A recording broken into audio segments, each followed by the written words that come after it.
Fall. 5 juróom. benn bi di acte de nature à compromettre la sécurité publique. diffusion de fausses nouvelles. recel de malfaiteurs. acte susceptible de jeter le discrédit sur les décisions de justice ak complicité ci jamono joo xamante ne ka ñuy wax kenn jugé gu ko. kon ñoom atte nañu ni. Madiambal Diagne dañu ne malfaiteur la ñoom. donc ils ont tué déjà li nga xam ne moom la ñuy woowee présomption d'innocence bi moom dindi nañ ko yàgg na te demagul tribunal. Madiambal rek démb rek maa ngi koy attaqué yi metti mais là il vient de me donner raison. démb maa ngi wax quelque part ne au début bu ñu koy jàpp bokk naa ci ñi wax ne dañ ko jaay doole bokk naa ci ñi remercier demam parce que devant l'injustice nga fipp droit lay doon. loolu la gars yi doon wax partout. bu ñu nekk à l'opposition voilà. mais bu demee ba mu mat 2-3 semaines. ñu jàpp sa soxna nga dégg na feebar na ba yóbbu nañu ko. pavillon spécial. en bon mari tu dois revenir libérer ta famille libérer ta femme. man je l'ai dit hier voilà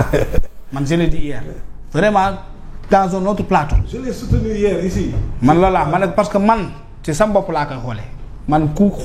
waxuma la sa saaga mais ku xool sama soxna bët bi ma neexul dañuy xeex. rawatina nag nga jàpp ko yóbbu ko prison tëj ko te ma xam ne su ma ñibbisee mën na génn prison loolu laa mais li xew démb ci 7TV mu ñu xëy tey ñu amaat lu mel noonu RFM a donné Madiambal raison sur ma posture d'hier kon ñoom toppuñu justice boo xoolee les chefs d'accusation nit ku ñu jugégul ku ñu dégluwul ku ñu attewul ku nit koo xam ne presque dossier am amagul nga taxaw nga naan kooku yow criminel nga bandi nga saay-saay nga ak loolu atte ko ba teg mais je pense que policiers yi bind yi dañoo jàngul droit daa des parce que il est très facile de d'écrire des chefs d'accusation mais prenons li nga xam ne moom la ñu toppee ki nga xam ne moom mooy Maïmouna Ndour par exemple atteinte à la sûreté de l'État atteinte à l'autorité de la justice gis nga Fatima on est en train de jouer avec ce pays te loolu warul way l'article 72 du code pénal dafa wax ne constituent des crimes et délits contre la sûreté de l'État les actes de nature à compromettre l'indépendance du pays Maïmouna Ndour daa def lu mel noonu est-ce que Madiambal daa def lu mel noonu ñu yokku ci ne ou l'intégrité du territoire ñaari ñi ñu ci tudd Madiambal ou Maïmouna Ndour Faye ou Babacar dañoo def lu mel noonu ñu ne à la sécurité intérieure ou extérieure de l'État article 72 du code pénal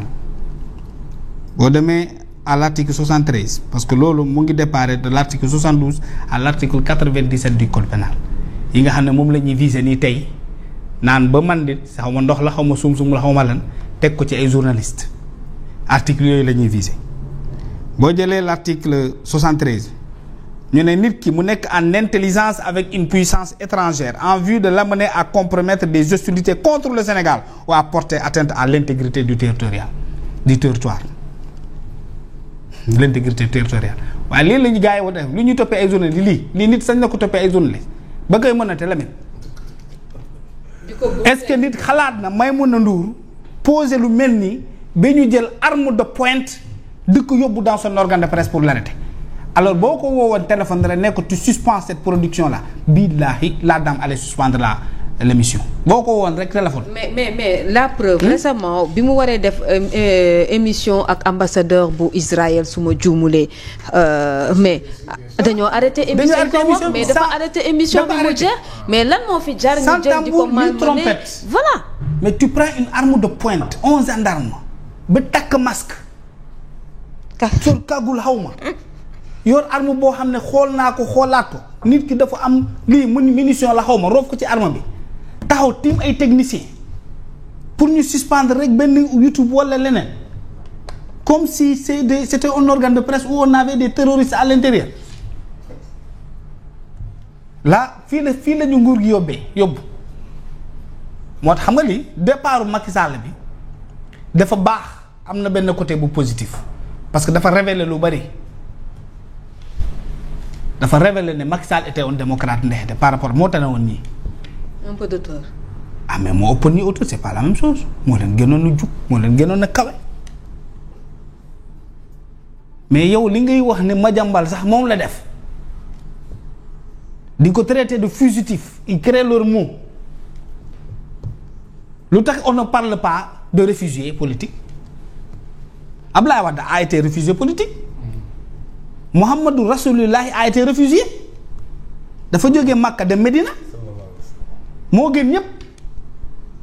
te ñii di ñaawlu li Madiambal def le prophète l'a fait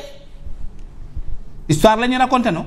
combien de présidents ont connu cette pratique politique là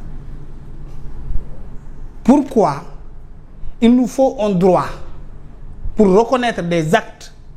donc Thiès Coutumas bi du fii lañu fekk ñu nangul on Coutumas une émission ci biir këram lan moo tax mënuñu ko nangul un réfugié politique Ngagne Demba Touré demul Mali Pape Alé Niang defaral ko émission en direct est-ce que dañoo jëli Pape Alé Niang voilà loolu fekkuñu fi combien de fois des gens ont interviewé des gens du Macky des rebelles def ak ñoom ay émission bu ñu delloo ci ginnaaw. bu ñu delloo ci ginnaaw en 2005. ah voilà fii la ñu fekkoon. mais loolu est-ce que organe de presse boobu état dépêché na des militaires avec des armes de pointe pour dem tëj du organe de presse boobu wala jàppalu nit fan la ñu bëgg a yóbbu Sénégal laa xamul man. ki gënoon dangereux ci mën nañ ko wax muy Ben Laden. Ben Laden on a mais au Sénégal quand on reste même au Sénégal y a pas eu ici un gars qui a échappé de prison daw dem ñu defaral ko interview wala loolu fekkuñu fi bu sax booy jinne xaw ma booy jinne daw fi yoon ñu dem defaral booy jinne Khalifa Diakhaté ah ñu def émission ak booy jinne est-ce que Macky à l'époque a dépêché son armée te booy jinne gars yi seet nañ ko ba sonn mënuñu ko gis alors voilà sur les images ñu ngi gis bi ñuy nekk ci kër Maïmouna Ndour lii rafetul pour notre démocratie c'est très écœurant surtout quand ça vient de Pastef. C'est ça le mot. C'est le mot. Des organes de presse ont failli perdre leur existence dans leur lutte pour que le Pastef arrive au pouvoir. mu ngi noonu mën nga ñoo may élément boobu ñu déglu ko tuuti et puis revenir déjà ils ont coupé li nga xamante ne moom moo di rek signal bu TFM ci suba naka noonu également bu ci TNT bi bu ki nga xamante ne moo di Maïmouna Ndour Faye as bu fekkee baax na rek mën nañ ko déglu. suñuy mbokk suñuy wëllëre muy groupe D-Media nga xam ne ci li fi xewoon ci fan yii ñu génn am na lu jot a dal seen kaw ci lu dul yoon ndax Sénégal yëpp gis nañ ni ci ñetti fanu yàlla dagg nañu seen signal ba mënuñu def seen liggéey parce que nit ku nekk sa liggéey rek nga am buñ la ko xañee rek am na lu bari lu ñu wàññi ci loolu